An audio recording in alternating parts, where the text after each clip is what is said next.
फारूक अब्दुल्ला साहब के इस बयान पे कि जामिया मस्जिद को खोल दीजिए, मीरवाइज को खोल दीजिए। अरे शबीर शाह, सईद अली शाह गिलानी, मीरवाइज, यासीन मलिक, इशफाक मजीद, ये कातिल कहता है कि इंसाफ दे दो, कातिल वकील होता है। G20 हमारा इवेंट है, हमें वेलकम करना चाहिए इस इवेंट को, लेकिन इसका मतलब ये नहीं कि हम किसी और को G20 की आड़ में करप्शन करने दें। क्या उमर अब्दुल्ला की बहन नेशनल कॉन्फ्रेंस की स्पोक्स पर्सन बन के ये चीजें करेगी? फारूक अब्दुल्ला की बेटी करेगी? मुझे बताइए, इनके मंत्रियों की कोई बेटी वहां पर है? हमें दिखाइए जो ये व्यवहार करते हैं, इस तरीके की चीजें करते हैं। जिना के सबूत हैं, जिना के वीडियो हैं। रमजान का महीना चल रहा है, ईद के बाद अब देखिए बड़ा LED लगाने वाला हूं और बाज़ाबिता लाल चौक में इनके जिना के कारनामे खोलूंगा। लेकिन मैं मिसाल कायम करके रहूंगा कि कश्मीरियों के लिए मैं खड़ा हूं, और जब तक मेरे जिस्म में खून का आखिरी कतरा है, मैं तब तक अपने भाइयों और बहनों और बुजुर्गों, अजीज हमवतनों के लिए खड़ा हूं। मुझे लगता है कि डेवलपमेंट वाइज बहुत अच्छा है, लेकिन टेंडरिंग प्रोसेस में मुझे कुछ गड़बड़ लग रही है। मीरवाइज साहब को रिहा करना चाहिए, दाऊदी साहब को रिहा करना चाहिए, वीरी साहब को रिहा करना चाहिए, इंजीनियर रशीद साहब को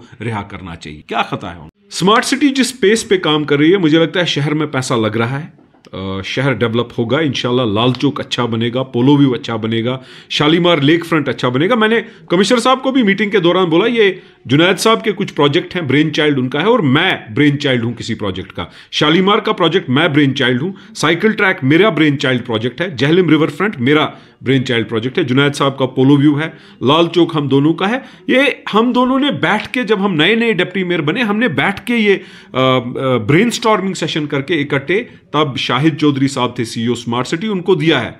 चलो बहरहाल अतर साहब अभी बना रहे हैं, लेकिन अतर साहब से मैं गुजारिश करूंगा कि मुझे तो पूरा यकीन है कि लाल चौक बनेगा और इंशाल्लाह अच्छा बनेगा, लेकिन एक चीज का खास ख्याल रखना चाहिए, क्वालिटी वर्क। अगर इसको किसी सीमेंट कंक्रीट को पानी देना है 28 दिन को, वो देना चाहिए। अगर वो 10 ही दिन देगा तो इसका जो प्रॉब्लम होगी वो आगे हमें होगी, मुझे लगता है। और जो रोना धोना इसमें सारा मेरा जो होगा, ये होगा कि बजरी, रेता और सीमेंट के बगैर इसमें कोई भी चीज कश्मीरी नहीं लग रही है। अगर वायर भी है वो भी बाहर से आ रही है। कोई भी स्पेसिफिकेशंस जो इन्होंने जोड़ी है वो बाहर की जोड़ी है। टेंडरिंग प्रोसेस में मुझे लगता है इंशाल्लाह प्रोब होगा। नेक नीति से जो पैसा लगा है वो बख्शा जाएगा, जो नेक नीति से पैसा नहीं लगा है उसको बख्शा नहीं जाएगा। ठीक है, G20 हमारा इवेंट है, हमें वेलकम करना चाहिए इस इवेंट को, लेकिन इसका मतलब ये नहीं कि हम किसी और को ये G20 की आड़ में करप्शन करने देंगे। उसके हम सख्त खिलाफ हैं, और मैं तो करप्शन के खिलाफ आए दिन आवाज उठाता हूं और आवाज उठाऊंगा। लेकिन ओवरऑल स्मार्ट सिटी की जो पेस है वो बहुत अच्छी पेस है और बहुत अच्छी पेस पे काम कर रहे हैं। कौन सी एलिगेशन? हाँ, इसमें कोई डाउट नहीं है। मैं मुसलमान हूं और मैं इंशाअल्लाह मुसलमान ही मरूंगा।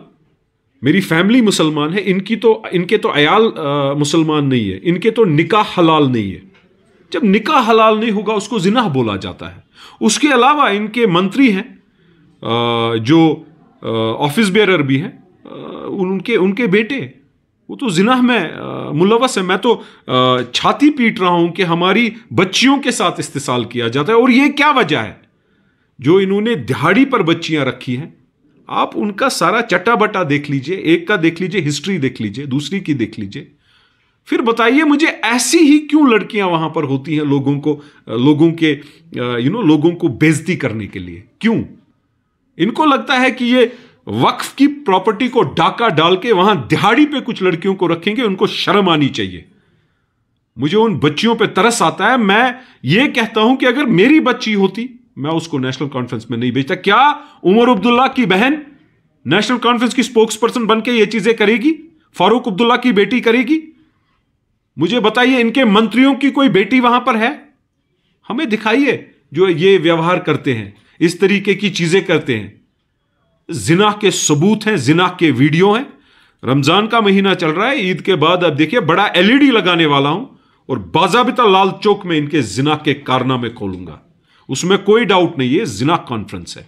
बोल रहा है, बोलने दीजिए, हमें कोई फर्क नहीं पड़ता है। जिनाखोर को क्या फर्क पड़ेगी? उनको क्या फर्क पड़ेगी? बेईमान कॉन्फ्रेंस को क्या फर्क पड़ेगी? बदनीयत कॉन्फ्रेंस को क्या फर्क पड़ेगी? लेकिन कश्मीरी को फर्क पड़ेगी। आम इंसानों ने इनको बनाया, इनको फर्क पड़ेगी। आज ये भीख मांगेंगे, जूते साफ करेंगे लोगों के, और लोग इनको ठोकर मारेंगे इंशाअल्लाह। आम इंसान मस्जिदों में इफ्तार करता है, मैं एक आम इंसान हूं। मैं नेशनल कॉन्फ्रेंस के गुंडों कोटरी की तरह वीआईपी इफ्तारों में बिलीव नहीं करता हूं। मैं पुलिस सिक्योरिटी की आड़ में इफ्तार करना बिलीव नहीं करता हूं और चंद गिने चुने वीआईपी लोग बुलाए जाते हैं। मैं आम इंसान हूं, मैं एक कश्मीरी हूं, मैं मुसलमान हूं। अयाल में इफ्तारी करूंगा और अयाल मेरे लोग हैं। मैं मस्जिद में अंदर जाके दस्तरखान बिछा के मैं इफ्तार कराता भी हूं और इफ्तार करता भी हूं। इसमें कोई सियासत नहीं है। आप मुझे बताइए, अब ये लोग ये चीजें करेंगे, लोगों में जाएंगे, लोगों को भीख मांगेंगे।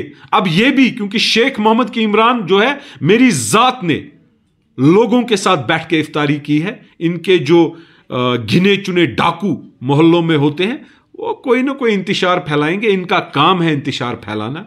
लेकिन मैं मिसाल कायम करके रहूंगा कि कश्मीरियों के लिए मैं खड़ा हूं और जब तक मेरे जिस्म में खून का आखिरी कतरा है, मैं तब तक अपने भाइयों और बहनों और बुजुर्गों, अजीज हमवतनों के लिए खड़ा हूं। फारूक अब्दुल्ला साहब के इस बयान पे कि जामिया मस्जिद को खोल दीजिए, मीरवाइज को खोल दीजिए।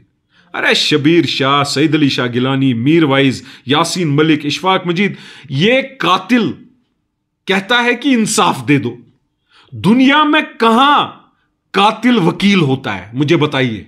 इसने जामिया मस्जिद बंद की, इसने मीरवाइज साहब को बंद किया, इसने पीएसए का कानून बनाया जिसके तहत लोग आज जेलों में हैं, और यह हमें सिखाएगा कि जामिया मस्जिद खुलनी चाहिए या नहीं। अरे भजन गाओ, जुमा जुमा दरगाह पे रियाकारी कर रहे हो, जाके भजन तुम्हारा पेशा है, उस पर काम करो। हमारी जामिया मस्जिद है, हमें पता है हम कैसे खुलवाएंगे उसको। मुझे पता है कि इन्होंने कौन सी साजिश करके बंद करवाई, इन्होंने कैसे कैसे कारनामे करके हमारे लीडरों पे अजाब किया, इन्होंने कैसे हम जैसे नए नौजवान जो चाहते हैं बदलाव, तब्दीली चाहते हैं, हमारे साथ कौन कौन सी साजिश खेली जा रही है। लेकिन अल्लाह ताला है ना, हमें पूरा भरोसा अपने रब पर है और इन दरिंदों, इन कातिलों, उन बेईमानों, इन बदनीयतों के खिलाफ हम खड़े हैं और खड़े रहेंगे। आज फारूक अब्दुल्ला साहब दीन का दर्ज देता है और उसका बेटा, इनकी वजूद क्या है? अब्दुल्ला इनके सरनेम से हटाइए। यह है कौन फारूक, है कौन उमर? हमारी तो वजूद है, हम आम इंसान हैं, हम लोगों में से हैं। इन्होंने बेकदरी लोगों की। जब यह चीफ मिनिस्टर था या इसका बेटा चीफ मिनिस्टर था, आप रिकॉर्ड निकालिए कितने दिन जामिया मस्जिद बंद रही। आप रिकॉर्ड निकालिए कितने दिन 8 थानों में कर्फ्यू रहा। आप रिकॉर्ड निकालिए कितना अजाब डाउनटाउन को हुआ। आप रिकॉर्ड निकालिए कि कत्लो गारत कितना हुआ। आज ये इंसाफ की बात करेगा? शर्म आनी चाहिए इसको शर्म आनी चाहिए। इसको पहले घर अपना ठीक करना चाहिए, फिर जाके बाहर दरस दे। भाई साहब, न मेरा लेन देन गवर्नर साहब के साथ, न मेरा कोई इक्तदार मेरे पास है। मैं अपने लोगों का काम करता हूं और नेक नीति के साथ जब गवर्नमेंट के पास जाता हूं प्रपोजल लेकर, कहीं ना कहीं सुनवाई होती है, क्योंकि मैं जात के ऊपर उठकर सियासत कर रहा हूं। मैं अपनी जात के लिए सियासत नहीं कर रहा हूं इन डाकुओं की तरह। जामिया मस्जिद के बारे में मैं फिर बोलना चाहता हूं, मीरवाइज साहब को रिहा करना चाहिए, दाऊदी साहब को रिहा करना चाहिए, वीरी साहब को रिहा करना चाहिए, इंजीनियर रशीद साहब को रिहा करना चाहिए। क्या खता है उनका? कानून में माफी भी है और सजा भी है। सजा इन्होंने काट ली, अब माफी दे दो। जामिया मस्जिद का क्या गुनाह है? क्यों बदनाम करेंगे ये नेशनल कॉन्फ्रेंसी साजिशें करके हम जैसे लोगों को जो मीरवाइज साहब के मुरीद हैं, फॉलोअर हैं। मीरवाइज साहब हमारा मजहबी रहनुमा है। मीरवाइज साहब, दाऊदी साहब, वीरी साहब, ये हमारे मजहबी रहनुमा है। इंजीनियर रशीद साहब जो हैं वो भी लंगेट के लीडर रह चुके हैं, उनको भी गलती हुई होगी तो बख्श दीजिए। उनका भी अयाल है, उनके भी वर्कर हैं। क्या आपने देखा फारूक अब्दुल्ला साहब ने कभी ऐसी बात की इंजीनियर रशीद साहब के बारे में? क्या आपने देखा उमर अब्दुल्ला साहब ने ऐसी बात की दाऊदी साहब, वीरी साहब और इंजीनियर रशीद साहब के बारे में?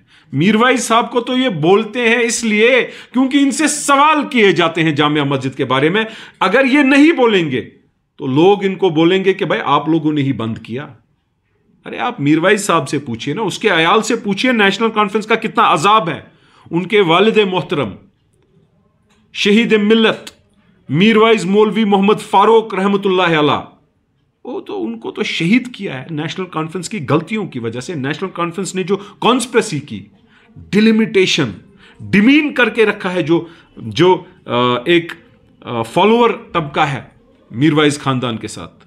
शेख अब्दुल्ला साहब को अगर किसी ने प्लेटफॉर्म दिया तो वो मीरवाइज यूसुफ साहब ने दिया, जो कुरान की, जिन्होंने तफसीर कुरान की लिखी कश्मीरी में, और उसके साथ क्या हाल इन शेख अब्दुल्ला साहब और इसके फर्जंद ने किया, अल्लाह जानता है और हमारी कौम जानती है।